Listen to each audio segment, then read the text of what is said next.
Hello, everyone, and welcome back to Contractor Evolution. My name is Benji. My guest on the show today is Ken Rusk, a lifelong contractor and the author of the new book, Blue Collar Cash. Love your work, secure your future, and find happiness for life. For the past few decades, we've been steering kids towards university and away from the trades.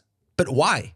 The average North American college graduate is underskilled and in debt, especially when you compare them to their blue-collar friends who just skipped the whole college experience and got themselves on the job site. So the question we're trying to answer today is blue-collar work making a comeback? Ken thinks so, but there's a whole lot more to the story. Listen to the whole episode to find out why. You're watching Contractor Evolution, where we unpack the systems, tactics, and skills you need to take your fast-growing contracting business to the next level. You're here to learn what it takes to scale up, work less, and increase profitability. You've come to the right place. Stay tuned to learn what separates the new breed of contractor from the old school, and welcome to your ultimate guide on the business of contracting.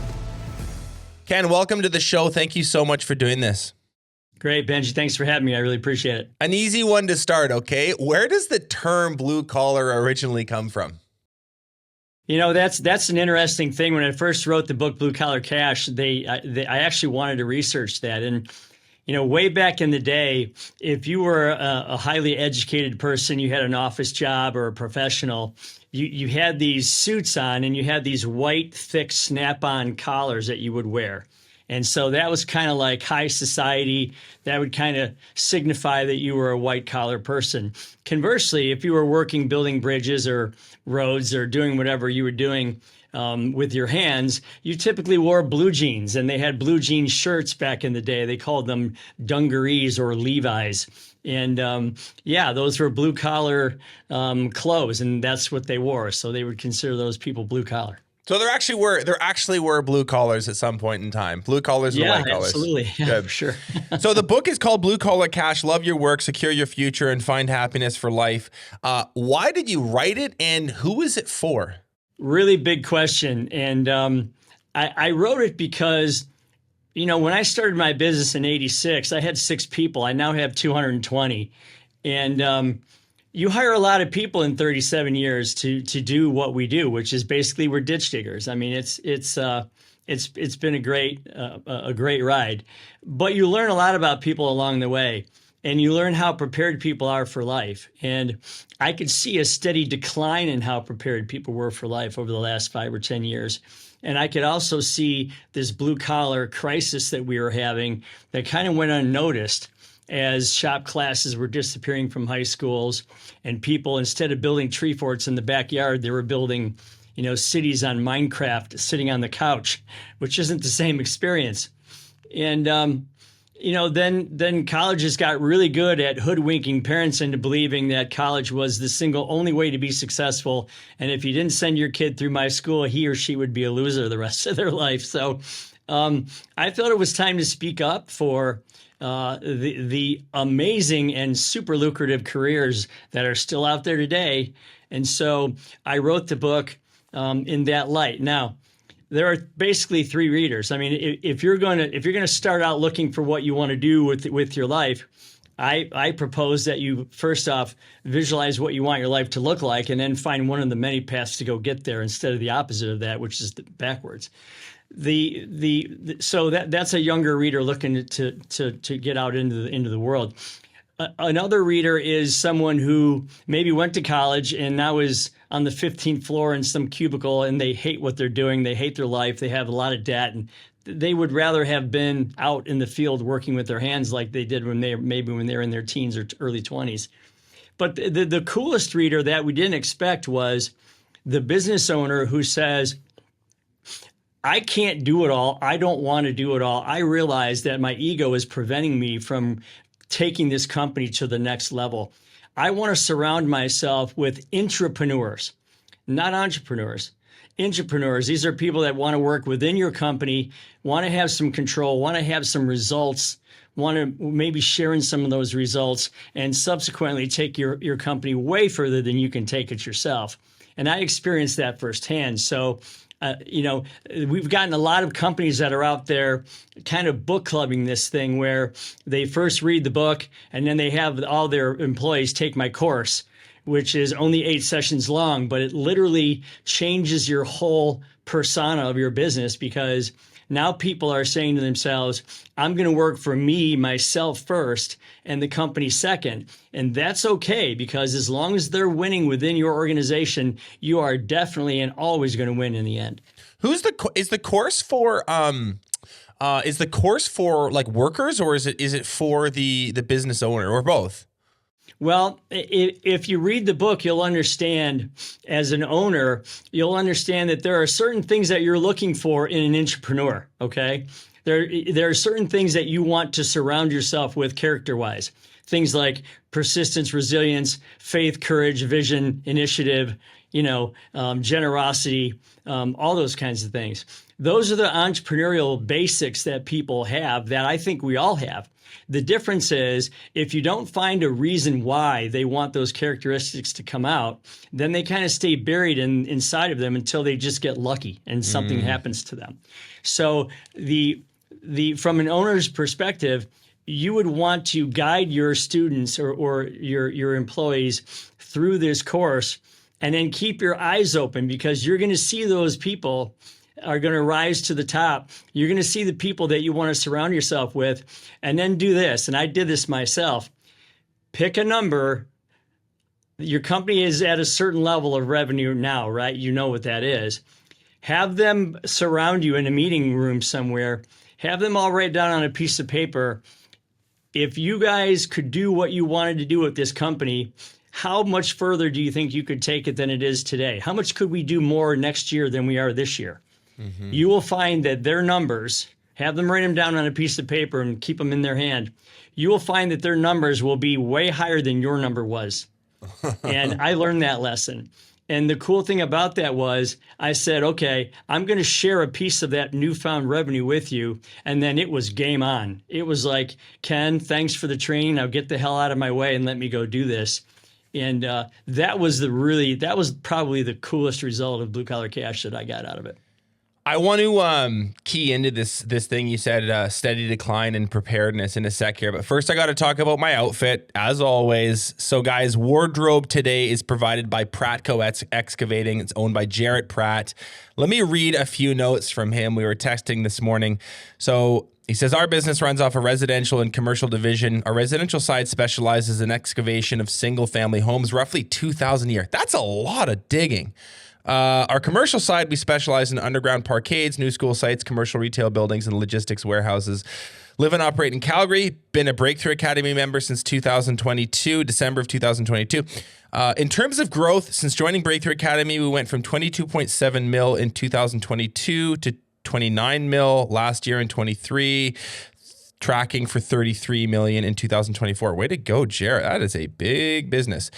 The biggest thing that Breakthrough Academy has helped me with is just the accountability. I believe sometimes when you're at the top of your business, nobody is asking you the why or the how.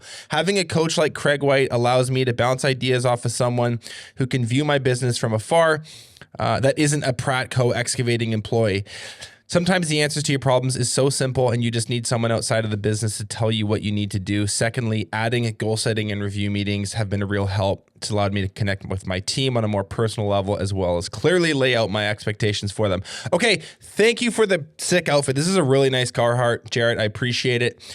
If you want to work with 600 other amazing contractors like Jarrett, if you want to check out Breakthrough Academy, you click the link below. You can learn all about it. Okay, Ken, I want to ask you this.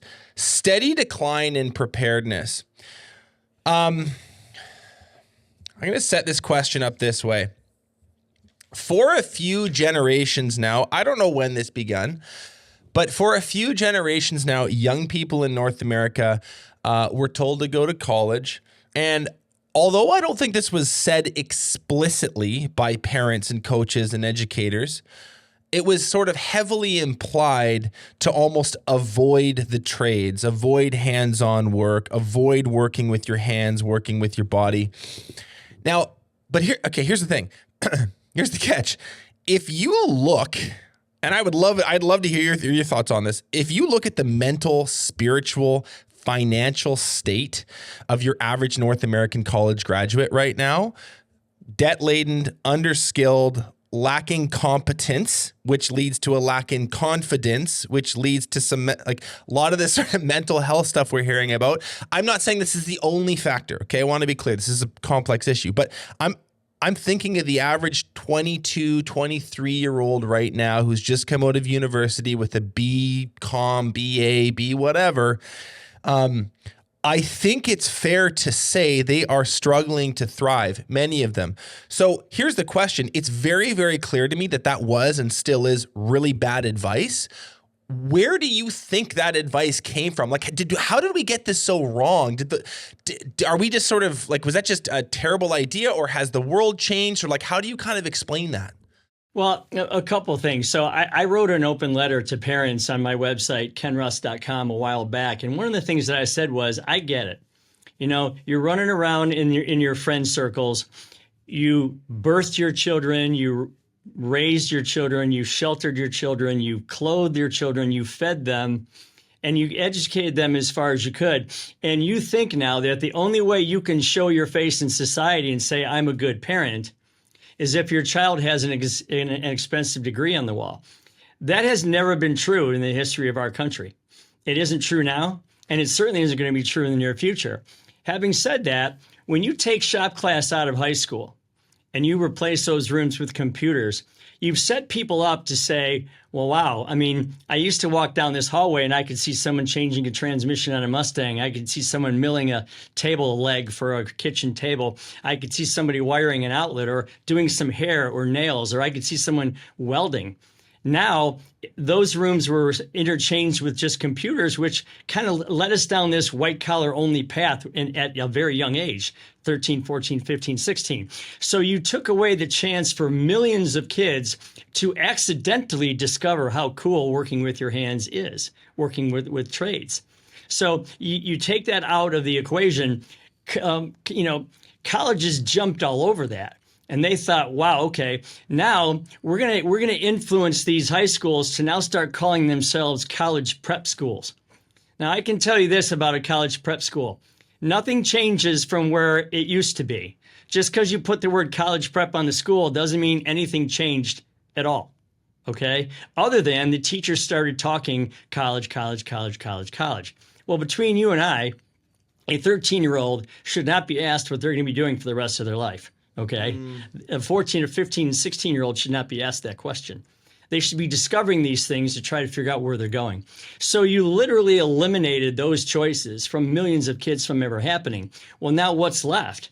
What's left is, well, I guess I have to send my kid to college because everybody else is doing the same thing. That's where the problem is. And this is the result of that. We've now overproduced these bland business degrees by the millions.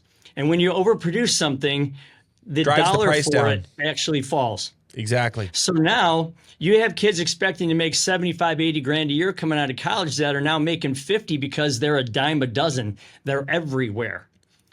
Conversely, if you remember, supply and demand from high school, ninth grade, 101 econ said where supply is low and demand is high, that's where the money goes. So now you can take advantage of that, jump into a trade, and, would you rather pay 40 grand a year for college all in, have 160,000 in debt when you're done, and maybe a job you can't find? Or would you rather make 40 grand a year right out of the gate, go 50, 60, 70 in 4 years? Now you're 200 to the plus side. That's like a $300-400 swing from the negative side of your asset base to the positive side. So all I'm saying is at least consider that before you just blindly follow the herd. Can you add any insight or data or research or stories just from your own lived experience, or perhaps conversations you've had through the writing and speaking that you've done? Like, is there anything else you would say about how these two groups are doing in the world today? The sort of the college graduate and more like the blue collar, hands-on tradesy kid. Well, yeah, look at it this way. So we already know that 65% of blue collar workers are very happy in their life. And we know that 35% of white collar workers are happy in their life. Right there, there's an imbalance. And here's the reason why. When you work in a trade, for the most part, you have control. You have control over your input. You have control over your output and the quality of that output. You have control over the pace, the time, the schedule, your day. You usually have control over your financial gain if you know what you're doing. And that just isn't necessarily true, again, in the 15th floor of one of those cubicles. You're waiting for everybody else to react to who you are instead of you proacting to who you are. And I think that's the biggest difference. You can live a reactionary life climbing a corporate ladder, which for some is good because the security fits them. Or you can live proactively and get out into the world and say, I'm going to make my own life happen. I'm not going to wait for life to just happen to me. I'm going to happen to my life. Okay. You hear about this if-then scenario. If I go to high school, if I get good grades, if I get a scholarship, if I get a college degree, and then if that college degree gives me a job, and then if that job pays me well, then, Benji, I can live my life. That's the complete opposite. You need to know what your then looks like now first, draw that out crystal clearly, and then find one of the many paths to go get it. Because at the end of the day, and this is where what I say is controversial sometimes, I don't care so much what you do for a living. I'm more concerned about what you do with what you do for a living. Mm-hmm. Because gaining the life that you want for yourself, that's the true win in the end. Mm-hmm. When you talk to young people, either in your business or maybe it's at a book signing or just in your life in general, I'm talking like a 15-year-old, 16-year-old, all the way to like a mid-20-year-old. You're talking to young people about the real career opportunities that present themselves in trades, in construction, in home services. What do you tell them? Like, what do you talk about? How do you frame it? What's kind of like the story that you tell? My story is real simple. Everything in life is risk reward. Okay. Everything is do it and get it. Okay. There is no somebody that's just going to walk up to you and straighten your life out and make it the way that, that they want it to be. And you should never allow that anyway. I tell them this, I say, look, you and only you know what your favorite house is going to be. A house in the country, a house in a suburb, an apartment in the city. You and only you know what your favorite mode of transportation might be. Pickup truck, minivan, motorcycle, electric car, whatever.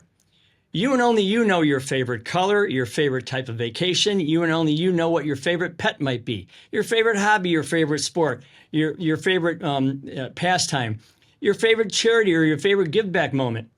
Why are you relying so much on other people to set your life the way you want it? Because what happens is you become this reactive, non-thinking, no spontaneity, kind of like impulse person.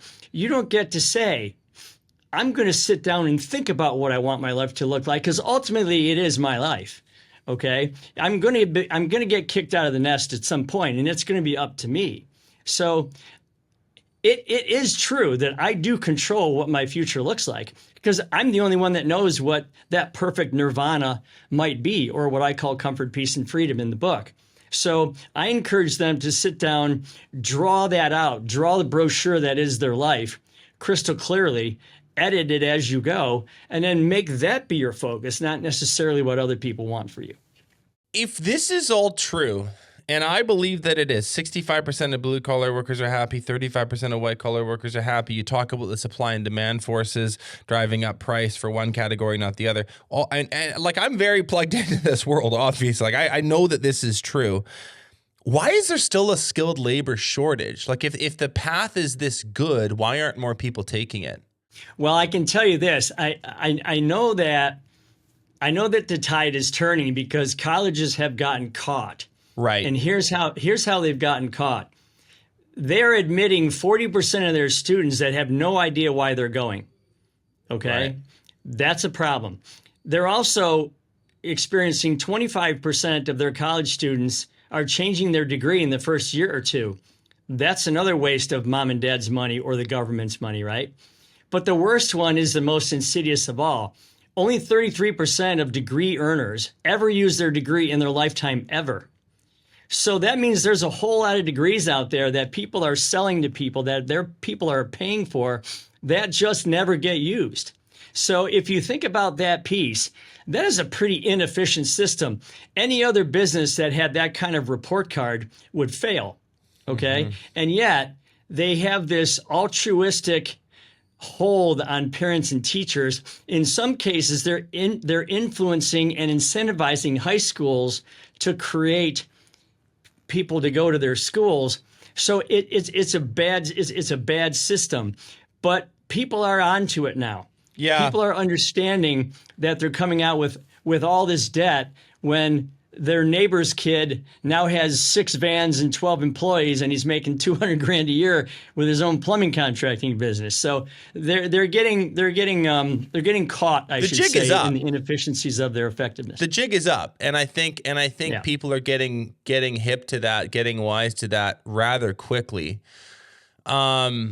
The other sort of wrinkle to this, which is really interesting, and I've sort of been thinking about this. I don't know if this is a fully baked idea yet. I don't have research to back it. This is just a take, so take it with a grain of salt. But if you look at the number one jobs that are getting displaced right now by AI, they're all information workers. It's paralegals, it's x-ray technicians. It is a lot of, somebody explained it to me incredibly well 6 months ago or so. He said, anywhere where the data is centralized is ripe for disruption through AI. And if you look at just, let's say, the housing stock in the US, that is not centralized data. That data is out there in reality. There is no master spreadsheet for where all the pipes are.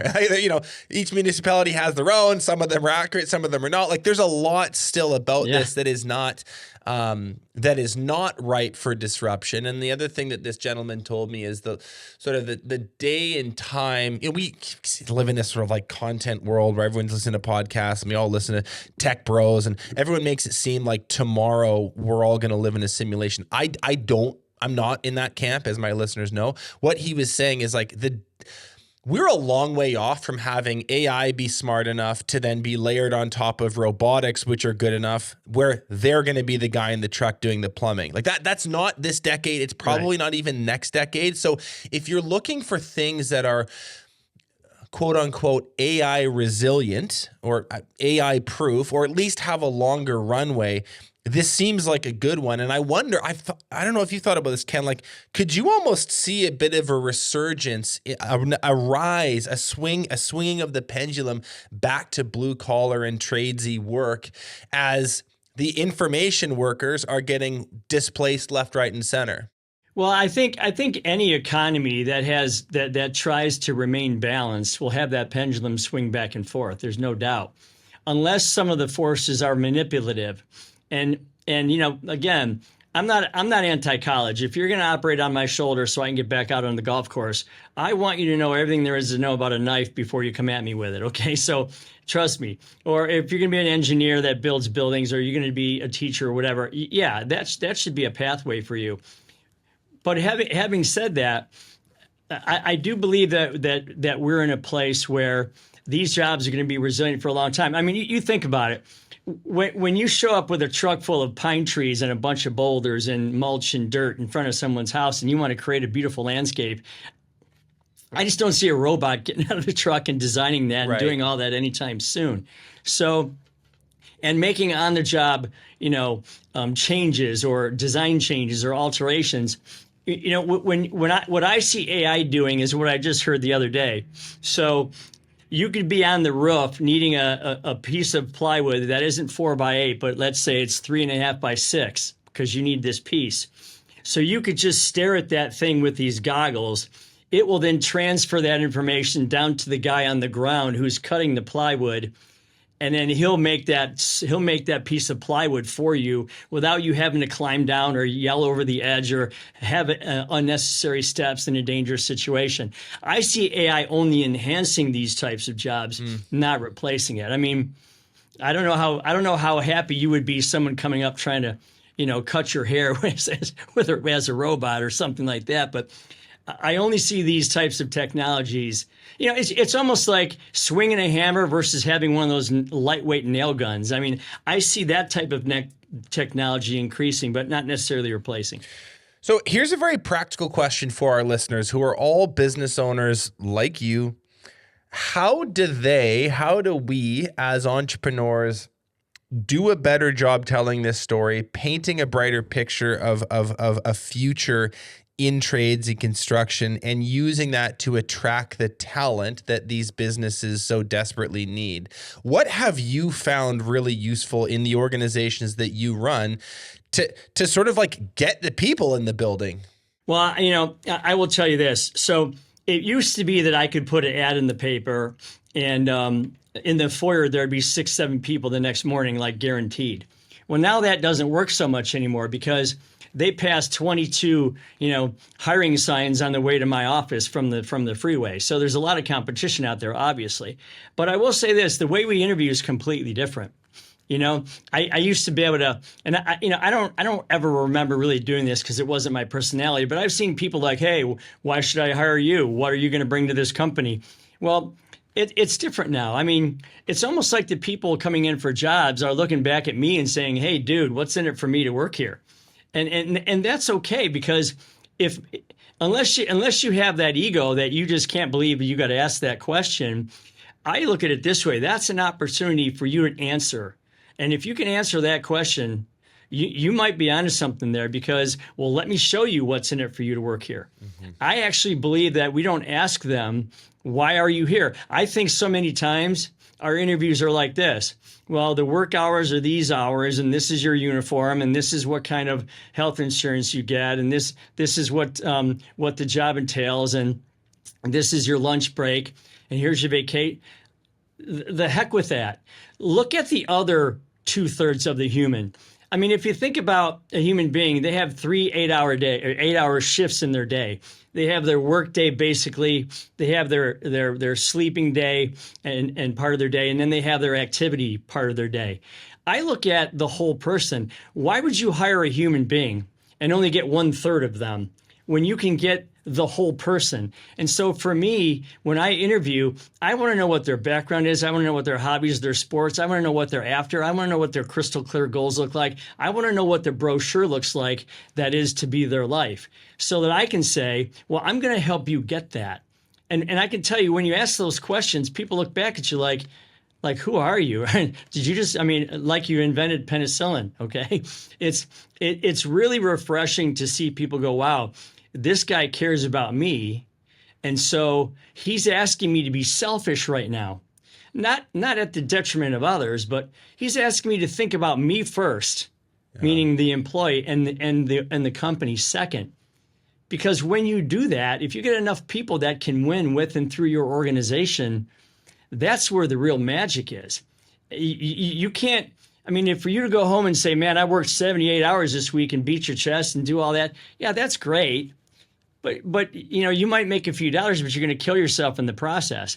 I'm talking about surrounding yourself with this entrepreneurial spirit, allowing the company to provide for people for themselves, and then get out of the way and let them do it. It's hard for people. It's hard for business owners to understand this. But if you really want your company to fly, get ready for this, okay? You have to make yourself as irrelevant to your business as you can, as quickly as you can. Because then and only then do you have the freedom to float above it, look back down, and say, wow, I'm going to plug myself in where I want to plug myself in. That's true vision. That's true leadership, getting out of the trenches and trying to drive this thing forward with the help of those people around you.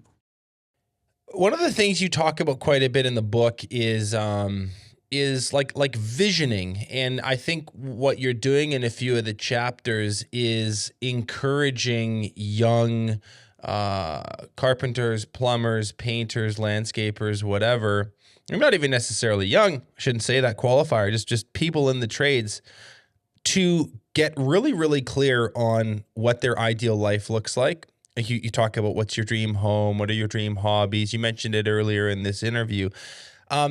Is that something that you kind of force the issue on as a leader with the people in your business? Like, because I think a lot of people aren't, to go back to our education system, it doesn't do a great job teaching us how to do that stuff, how to get really crystal clear on my ideal life and think about the marriage I want, the health I'd like to enjoy, the travel I'd like to experience, the type of kids I'd want to raise, the yada, yada, yada, the list goes on. Is that a responsibility that you think is now on the shoulders of business owners to help their teams, to help their employees get clear on? And if so, like, how do you do it? Well, I think if you want to thrive, it is. Yeah, I really do. I think if you recognize that you can't do it all as a single person entrepreneur, then yeah, I believe it is your responsibility to do it. But I would just say this. So there's a difference between asking somebody what they want and putting it down in an exact format. I have these giant black glass boards. They remind me of, like in front of a Mexican restaurant where they have the neon markers and you write the special margarita special of the day. So I have these boards on the walls, and when you write a goal up, you have to write it in a crystal clear fashion. This is what I mean by that. So I have somebody that wants to go to Italy, and it's going to cost them $4,000 to go. Okay, so they're saving $40 a week, okay, for 2 years. There's the $4,000. They have a start date. They have an end date. They go to the bookkeeper to take the $40 a week out. So now it's live.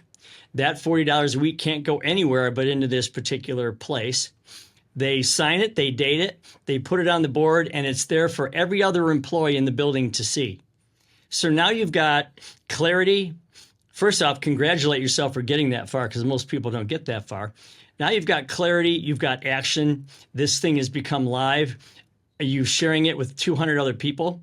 And they can see that, oh man, look at you. You're like halfway to going to Italy. Because you and I both know a year flies by in the blink of an eye, right?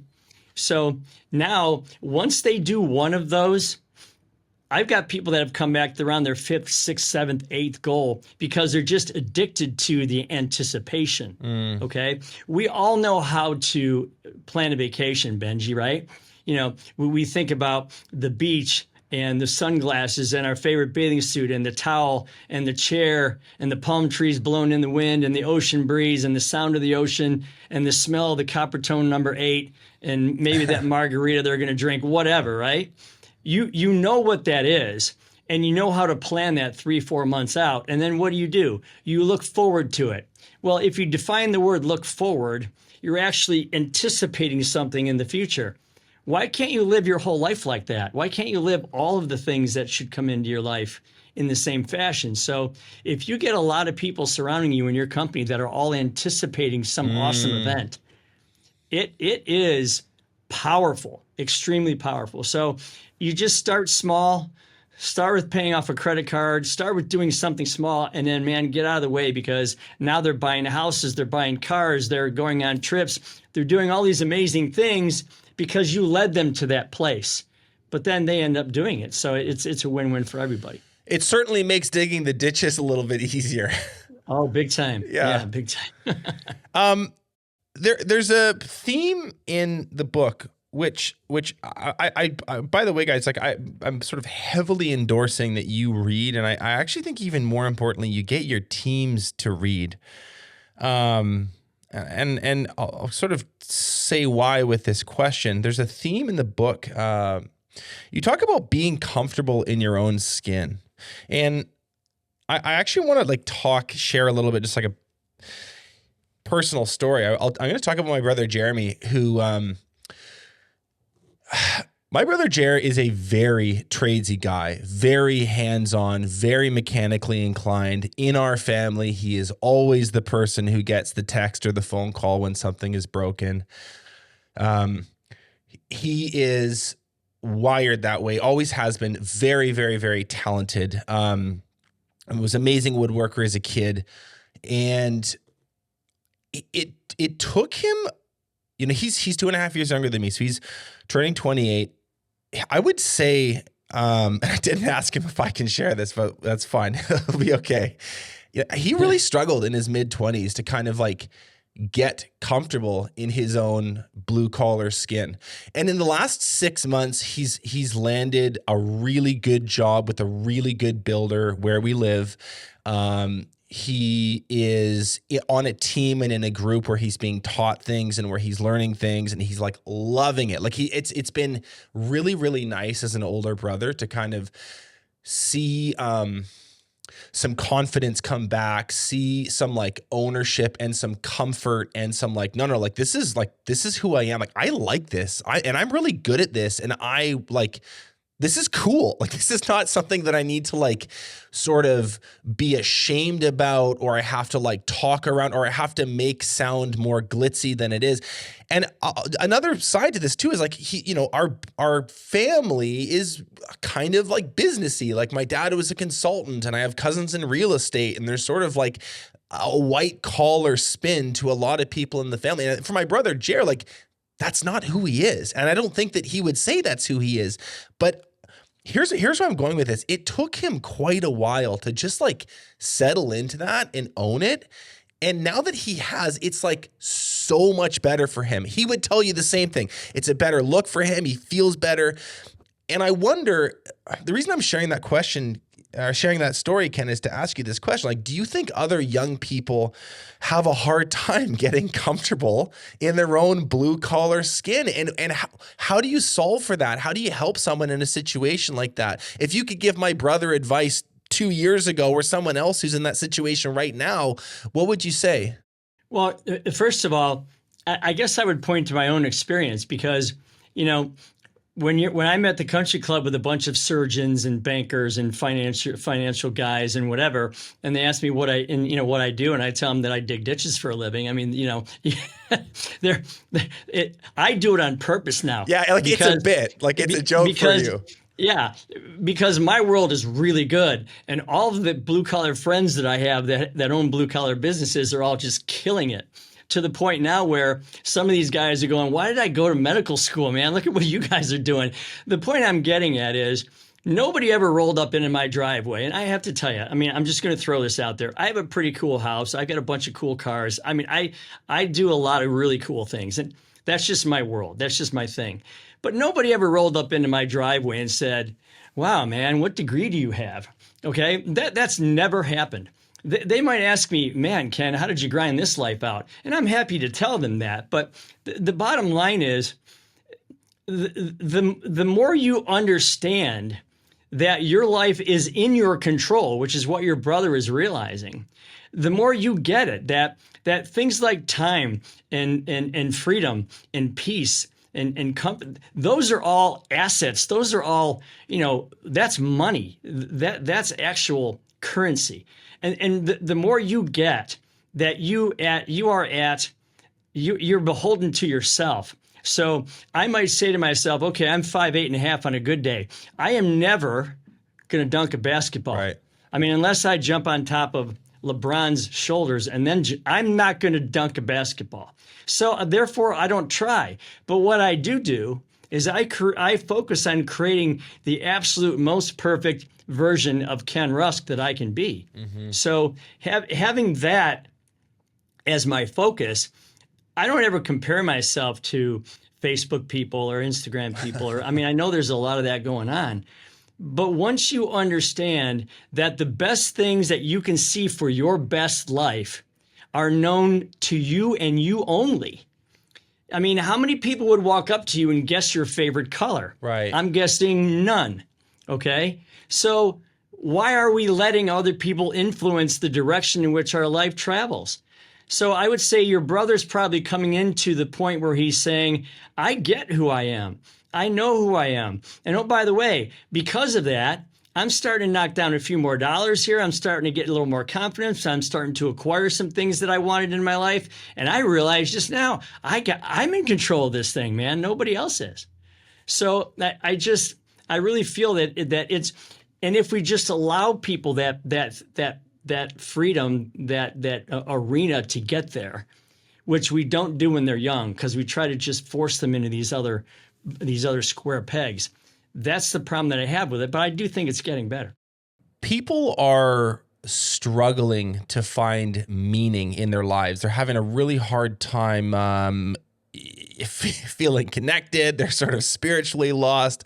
I mean, not everyone, I'm generalizing, but you know what I'm talking about. People are having a hard time living in the abstraction that we would associate with modern life. Do you think that people who do hands-on work, they build stuff or they make stuff or they fix stuff, find meaning more easily? Well, I can tell you this. When I was working on landscape crews as a kid, we were lucky because we worked for a landscape architect that did really big projects. I mean, big houses, big projects like I was talking about earlier, boulders and pine trees by the hundreds and ponds, and we made these little mini rivers and stuff. I got to tell you, when you could stand back, and I call this the stand back moment. When it's let's say it's quitting time and you all lean back and you put all your tools away and you lean on that shovel and you turn around and you look back at what you just created. You have that stand back moment and you say, you know what? Man, I built that. That's going to stand the test of time. That is friggin' awesome. I'll come back 100 years from now and that'll be there. That is really so cool. I don't think people walking out of skyscrapers in New York have that same type of moment. I mean, I don't want to generalize the whole industry, but in general, to me, I don't think they have that same ability to come out and go, man, you know what?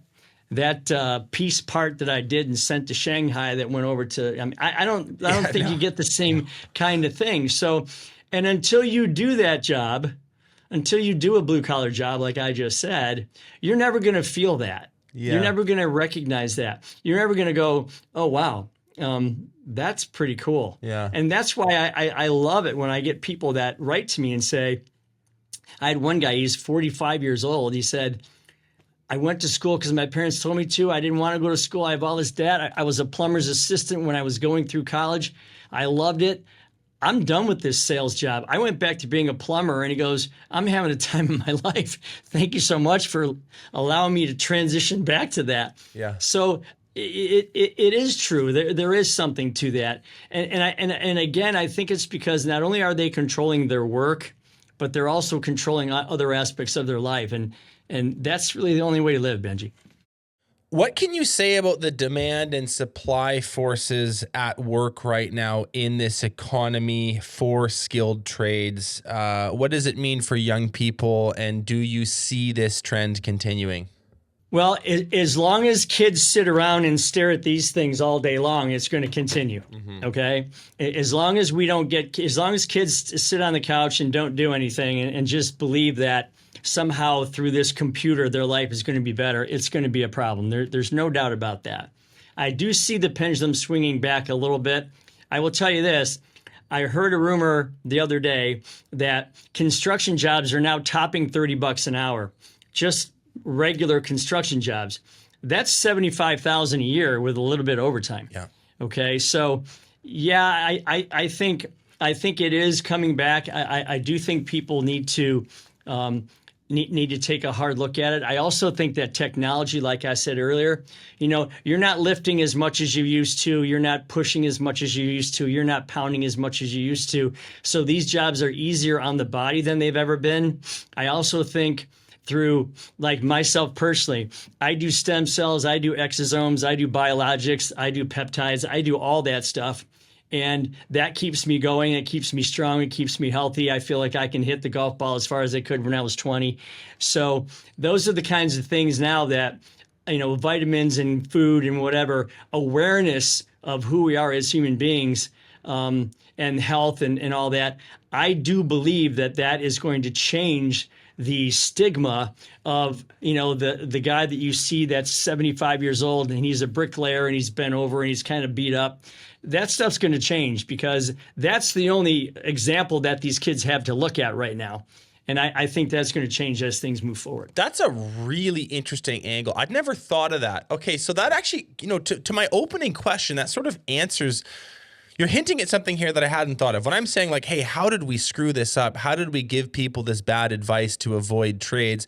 On some level, it could be because we're looking at the guy who's hunched over and his body is broken and he's not financially set up for retirement and all that stuff. There's sort of this archetypal worker guy who is like, that doesn't look great.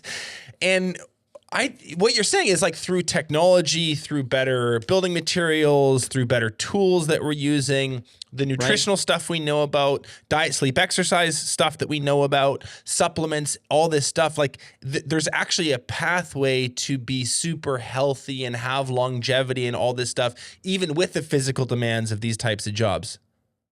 Well, yeah, I mean, look at you find a guy from the 70s and 80s that played football for the Steelers or for the Raiders, okay? And you look at them today, they are broken human beings. I mean, they got so beat up and so injured and so hurt and you couldn't repair. They didn't have half the technology that they have now. And now you look at guys like Tom Brady and Kirk Cousins and these guys that are playing later on into their life and they're getting these big contracts because they are finding ways to use technology and health to keep them living longer, stronger in lives. So a quarterback from the 70s and 80s is a far cry from a quarterback in the 2020s as you spend time doing that job. And it's the same thing with contractors. It's the same thing with the way we do our work. I mean, if you think about it, a bobcat with one driver can do the work of 10 guys that we used to do with just shovels and wheelbarrows. So those types of things will no doubt make being a contractor a much easier, better way to go.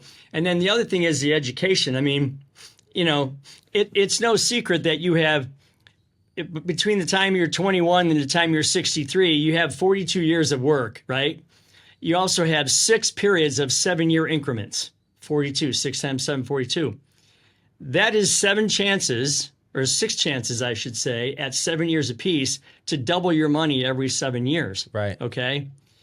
If you miss out on that first one, then you big time miss out on the last one because, you know, that last one is the double that takes your money from 500 to $1 million, right? Not 125,000 to 250 like it does earlier on. So we have that education now to teach people, take advantage of the power of young money and allow that to work for you so that when you are older and you are taking care of yourself, you don't have to rely on some of these public institutions to keep your longevity going or to keep your financial well-being going. I love it. I have one final question here, which is a lot of our listeners are parents. How do you advise parents to talk about career paths with their kids? Because again, you're not bashing university and saying it's only that you have to do this or else, but you are highlighting that there is maybe more paths, more forks in the road than has been traditionally presented. So can you just tell us how you would advise people to talk about career paths with their kids? Well, college has only ever been one of 6 paths. There's college, there's tech school, trade school, there's apprenticeships, there's a military career working right out of high school. So let's get that part. There's always been about 6 main arteries that lead to financial wealth building, okay? And college has only ever been one of them. The reason that is because there's 167 million people considered full employment in the United States today. 77 million of those people, as we sit here right now, Benji, still do work with their hands on a daily basis. Right.